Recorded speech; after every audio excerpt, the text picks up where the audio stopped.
I found a Rocket League player who has been Champ 2 in 2v2s since June 15th, 2022. So for 3 years now, he has been the same exact rank. Now, if you're thinking that maybe this player hasn't played enough or isn't trying to get better, you'd be wrong. Noah, the Champ player I'm talking about, has been actively training with the goal of Champ 3. So what is he doing wrong then? Well, I have 1 week to find that out and attempt to unstuck a 3-year-long Hardstuck player.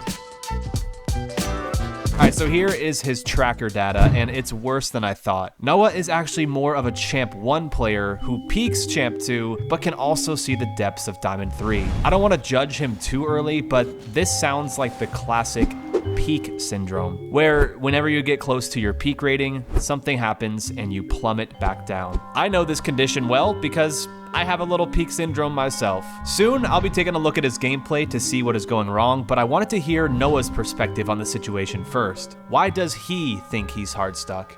I think in general, my aerial car control is probably the weakest.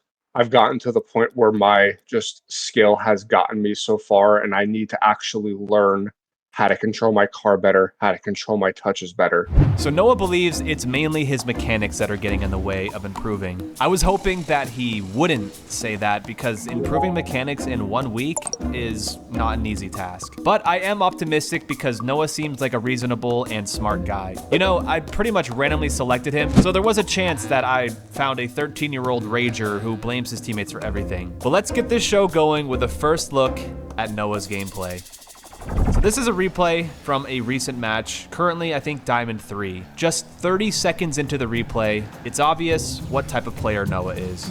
You're definitely a patient player. Like, you don't just do things to do things. You're definitely calculating what you should be doing, which I'm sure you know is kind of a blessing and a curse. Like, you're very calculated and there's a lot of good things happening, but you also kind of failed sometimes to make a decision.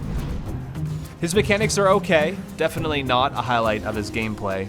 But this replay is just a quick introduction to who Noah is, and I really didn't want to overwhelm him on information right out of the gate. Instead, I'll review another few replays from him on my own, and then I'll write up a single-page plan that he can stick to. I'll give that to him tomorrow, and once he has that in his hands, the 1-week challenge will officially begin. But before this replay was over, Noah had me second-guessing things in regard to his mechanics. Let's go. Hey, he's crazy with it. I like so, there's times like that when I actually have good mechanics. It's just the most inconsistent thing. So I'm going to look at some more replays on my own, and I'll write up a plan for Noah later on tonight.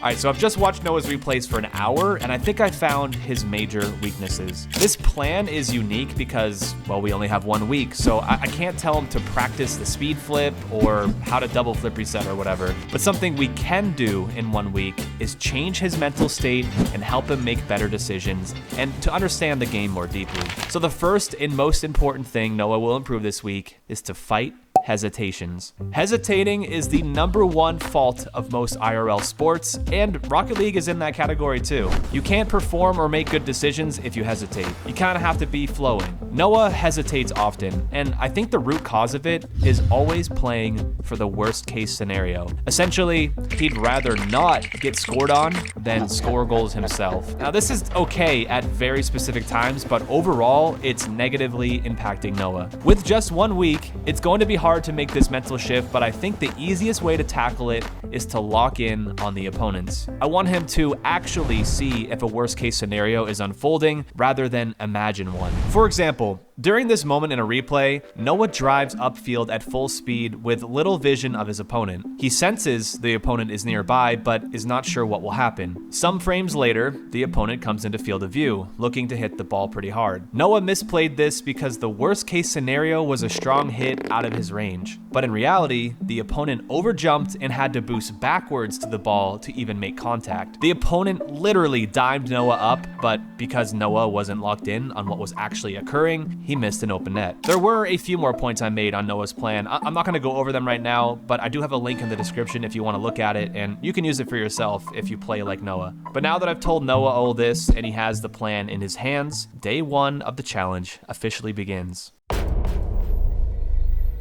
So this process is going to be a little different than normal. I want to take a more hands-off approach and let the information sink in a little. So Noah will warm up and then play ranked for as long as he wants each day. So today, Noah's starting MMR is 1,054, and after day 1, his MMR is up to 1,088, up 34.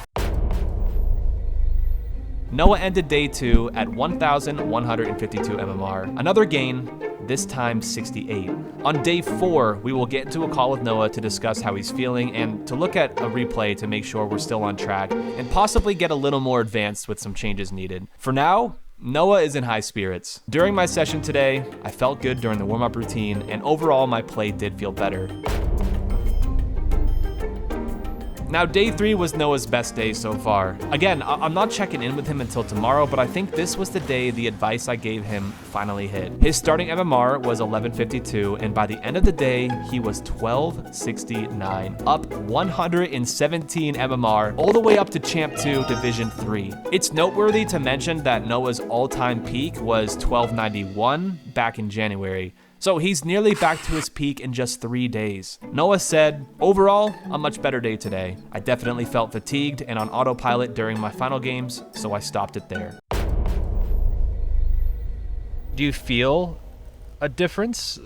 Or do you think it's just placebo effect, or? I mean, I definitely feel a difference, but it's similar to what we've talked about, where sometimes I feel and play really well, and then there's other times when I don't. All right, well, that's easy enough. Let's find those times that Noah feels he isn't playing great and fix them. I'm super curious to see the gameplay changes. He's up 215 MMR this week, so surely he's doing a lot of things right as well. Like, in this moment, were you watching them a little bit, or like, how did the thought process go to know, what was the trigger point? Like, I need to go for this. I mean, I think it was just, I saw the guy on the left, the Matthew guy, his takeoff wasn't hitting the ball. And then Factory, I felt like I just had him beat. I felt like I was closer. That's great. No, that's like a really good read right there. Yeah, this is like super solid so far. This is good too. I love that you're reacting.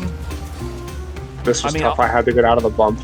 Yeah, no, that's still, I think, pretty much as well played as you could have done. Let me just see if there was maybe another opening. Matthew, in a higher rank, low-key, Matthew would have just kept the ball and tried to 1v1 you instead of doing this. So that Matthew guy just made a very, very high-level play. There's nothing you could do about that. Like, this is so good. Like, you deserve this goal. So I was not doing a week ago. I can tell you that. From everything to the pop to just the controlled air dribble. Yeah, I guess I didn't even notice that you maybe struggled a couple days ago when I looked at the replay, but this is actually perfect. I mean, I'm sure maybe the training pack's helping. Honestly, I have no major complaints. He's doing great, but I did find a few notes that I thought were worthy of putting on the plan. Firstly, I noticed Noah would take off ball cam a lot when rotating out, and this is a bad habit, so I asked him to try and be aware of that. I also gave a reminder about collecting small pads when rotating out. Everybody could get better at this. But something came up later, and I was very glad that I noticed it. Part of Noah's training includes an air dribble training pack, but he's making a crucial mistake. I don't want to give anything away, but Noah hits a shot later in the week that he would not have hit if I didn't tell him about this air dribble thing. Okay. Yeah, I see what's going on. You're really good about not using air roll into the shot, like as you go up to the ball, but for some reason, as you're hitting the ball, you're doing a full rotation of an air roll. Air roll before it, like as you can air roll all you want right before the touch, but as you get there, try not to air roll. Okay. I can see that as a bad habit for you. You haven't done it yet without it. Okay, yep. I feel it. As for day 4, Noah dropped 10 MMR on the day after his ranked session. Overall, not too bad considering he normally gets close to his peak and swiftly cliff dives back down to low champ. Today was another solo day for Noah. I wouldn't give him any advice or watch any gameplay. Unfortunately, he did drop 19 MMR, but he's still hovering at that Champ 2 spot. Although I'm sure he would have liked to gain MMR every day, I think the positive about this is that his peak syndrome is cured. It's rare for him to stay in Champ 2 for that long, especially with as many games as he's playing. Noah said, "I think I did a better job of leaving ball cam on and grabbing small boost pads, although it's still something I need to improve on." It's just Champ is such a weird rank. Some of the games I feel like are very high level, fast paced, and there's other games like this that are just kind of sloppy. Yeah. Oh, come on now. I think my first touch here is like this touch here. Usually going into that, I would be air rolling up until that touch. So I think that's that's a habit that I broke. Like right here, I'd be air rolling that whole time. Used to be at least. Perfect. Yeah, I mean, you air rolled. I mean, you obviously air rolled a little bit, but it was you had to do that to get your car in the right position. Yeah. Well, that was great. I mean, so far, I mean, you look. I don't know if it's only been a couple minutes, but you look a lot more confident. It's kind of oh, nice pass. It's kind of a difficult thing to measure, but it looks like you are feeling more comfortable out there, at least in this game.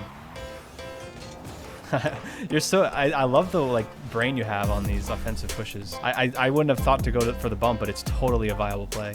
So I spent a good hour with Noah today going over some replays, and it may be hard for all of you to tell, but he's genuinely making some really good changes to his gameplay. At this point, with only one full day left for him to push for Champ 3, I wanted to make sure I was giving him tips that would help him be more impactful every game. So on his notes, I added that he needs to not jump for as many aerials. It's normally a low value play, and I noticed he was doing it a bit too much. Luckily, that's an easy change, but it's hard to implement because he's already playing a little hesitant, and I don't want this to add to that. I also noticed that he was too far away from the play a lot of the time. To fix this, I tried my best to teach him how to more effectively fake challenge. It's not a perfect science, but I wrote out the best way I could explain it. With the final coaching session completed, Noah has to have a big day tomorrow because he fell to 1213 MMR on day 6, down 27 MMR from day 5. Tomorrow, he'll have to gain 87 MMR to hit Champ 3.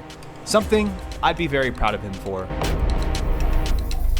Noah played a ton of games, like 40. He told me he dropped a little last night and a little to start the session today, but gained a lot of it back. Unfortunately, he ended up 32 MMR short of the Champ 3 goal at 1268. 1 week of time was not enough to get him unstuck, but I truly believe that he is a better player because of it. Noah is a patient player, a selfless player, and overall, a smart player. I have no doubt that he can reach Champ 3 soon, and probably Grand Champ soon after that. Though we were unsuccessful in getting Champ 3, I still think that this week was a success. Rocket League is a game of patience when it comes to ranking up, and Noah has plenty of that. Good luck out there, big guy. Oh, and again, Noah's plan is in the description if you want to check that out, and thank you all for watching.